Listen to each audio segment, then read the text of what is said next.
요즘 인공지능, AI라는 말 정말 많이 듣죠? 근데요, 불과 몇 년 사이에 AI가 갑자기 글도 쓰고 그림도 그리고 심지어 코딩까지 도와주게 됐잖아요.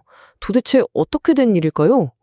오늘 바로 그 폭발적인 발전의 핵심을 한번 제대로 파헤쳐보겠습니다. 오늘은요, 전체적인 흐름을 좀 모래시계처럼 따라가 보려고 해요. 처음에는 생성형 AI라는 아주 넓은 현상에서부터 시작해서요, 점점 좁혀서 그 심장부라고 할 수 있는 트랜스포머라는 핵심 기술을 깊게 들여다 볼 겁니다. 그리고 나서는 다시 시야를 넓혀서 이 기술이 우리 일상과 업무 환경을 실제로 어떻게 바꾸고 있는지 살펴볼 거예요. 자, 그럼 첫 번째 이야기부터 시작해 볼까요? 요즘 인터넷만 켜면 정말 깜짝 놀랄 만한 이미지나 진짜 사람처럼 술술 대화하는 챗봇 같은 거 다들 한 번쯤은 보셨죠? 아니, 대체 이게 어떻게 가능한 걸까요? 구글 연구진이 한 말처럼 이건 그냥 발전 수준이 아니라 경이롭다는 표현이 딱 맞을 정도예요. 말 그대로 우리는 지금 이 강력한 새 모델들이 만들어낸 어마어마한 AI 붐의 한 가운데에 서 있는 거죠. 여기서 제일 중요한 단어가 바로 생성입니다. 그러니까 기존 AI가 데이터를 분석해서 이건 고양이다, 저건 강아지다, 이렇게 분류하고 예측하는 데 그쳤다면요. 생성형 AI는 한 단계 더 나아가서 배운 걸 토대로 세상에 없던 새로운 글이나 글을 만들어내는 거의 창작자에 가까운 역할을 하는 거예요. 이 차이를 보면 더 확실해져요. 왼쪽의 AI는 딱 정해진 답을 맞추는 학생 같아요. 이건 개인가요? 고양이인가요? 이런 질문에 답하는 거죠. 분류를 하는 거예요. 반면에 오른쪽의 생성형 AI는 개 사진 한 장 새로 그려줘 라는 주문을 받아서 아예 새로운 걸 만들어내는, 그러니까 창조를 하는 예술가에 가깝다고 볼 수 있겠죠. 아니, 그러면 이렇게 놀라운 창조 능력은 대체 어디서 온 걸까요? 사실 불과 몇 년 전만 해도요, 특히 언어를 다루는 AI 분야는 정말 아주 큰 벽에 가로막혀 있었거든요. 이게 바로 그 당시에 가장 큰 숙제였습니다. 컴퓨터한테 단어 뜻 하나하나를 가르치는 건 어떻게든 할 수 있어요. 근데 문맥 속에서 미묘하게 달라지는 뉘앙스까지 이해하게 만드는 건 이건 차원이 다른 문제였던 거죠. 그래서 초기 방법들은요, 좀 얕은 접근법이었어요. 비유하자면 AI한테 그냥 단어장 하나 툭 던져주고 새로운 문장을 볼 때마다 문법이랑 의미를 처음부터 알아서 배우라고 하는 거랑 똑같았죠. 당연히 비효율적일 수밖에 없었고요. 바로 그때 사람들이 참고한 게 이미지 인식 분야였어요. 이 분야는 이미지넷이라고 하는 수백만 장의 사진이 담긴 데이터베이스로 모델을 미리 훈련시키면서 엄청난 발전을 이뤘거든요. 언어 AI 분야도 바로 이런 결정적인 한방, 이미지넷 모멘트가 절실했던 겁니다. 그리고 마침내 2017년, 모든 판도를 바꿔버린 기념비적인 논문 한 편이 등장하면서 그 순간이 찾아옵니다. 바로 구글 연구원들이 발표한 어텐션이 모든 것이다 라는 제목의 논문, 그리고 그 논문에서 소개된 트랜스포머 아키텍처의 등장이었습니다. 이 모델의 혁신적인 점은 뭐였냐면 기존처럼 단어를 순서대로 하나씩 처리하는 방식을 아예 버렸다는 거예요. 덕분에 여러 계산을 동시에 처리하는, 즉 병렬학습이 가능해졌고 훈련 시간은 엄청나게 줄어들었죠. 순식간에 기계 번역 분야의 최고 기록을 갈아치웠습니다. 자, 드디어 우리 여정의 가장 핵심, 가장 깊은 지점으로 들어왔습니다. 트랜스포머의 심장부죠. 근데 놀랍게도 그 힘의 원천은 무슨 복잡한 연상 구조가 아니에요. 바로 셀프 어텐션, 우리말로 하면 자기주의라고 부르는 아주 독창적이고 어떻게 보면 단순한 아이디어에서 나옵니다. 이게 대체 뭐냐면요. AI가 문장 속에 있는 한 단어의 진짜 의미를 파악하기 위해서 그 문장 안에 있는 다른 모든 단어들과의 관계를 동시에 한꺼번에 살펴보는 거예요.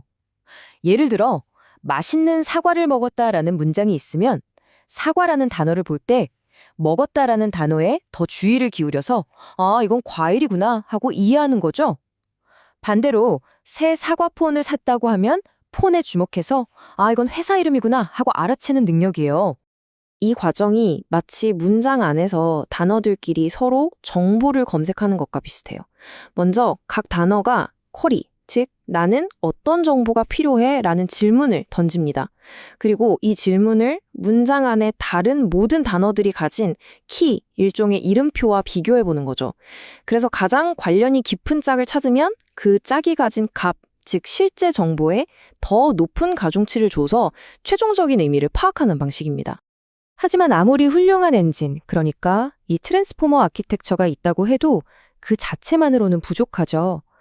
이 엔진에 어떤 연료를 넣고 또 어떻게 튜닝을 했길래 지금처럼 이렇게 어마어마한 힘을 갖게 된 걸까요? 연구자들은 여기서 또 한 번의 돌파구를 찾아냅니다. 크게 세 가지인데요. 첫째, 정말 상상도 못할 만큼 방대한 양의 텍스트 데이터를 주고는 다음 단어 맞춰봐 라는 아주 단순한 훈련을 시켰어요. 그랬더니 AI가 스스로 문법은 물론이고 세상의 온갖 사실과 상식까지 터득해버린 겁니다. 둘째, 몇 가지 예시만 실적 보여줬는데도 따로 훈련을 시키지 않았는데 새로운 일을 척척 해내는 인컨텍스트 학습이라는 놀라운 능력을 발견했고요. 그리고 마지막으로 거대한 모델 전체를 다 뜯어고칠 필요 없이 입력값 앞에 붙는 프롬프트라는 작은 부분만 살짝 바꿔서 모델을 효율적으로 튜닝하는 기법을 개발해낸 거죠. 특히 이 프롬프트 튜닝이 정말 신의 한 수였습니다. 예전에는 새로운 일을 시킬 때마다 수십억 개나 되는 모델의 모든 부품을 다 교체해야 했다면 이제는 원래 모델은 그대로 두고 아주 작은 부품 하나만 갈아 끼우면 되는 식이 된 거예요. 당연히 비용도 시간도 훨씬 절약되겠죠? 덕분에 하나의 거대 모델을 아주 저렴하고 빠르게 여러 가지 용도로 활용할 수 있는 시대가 활짝 열린 겁니다.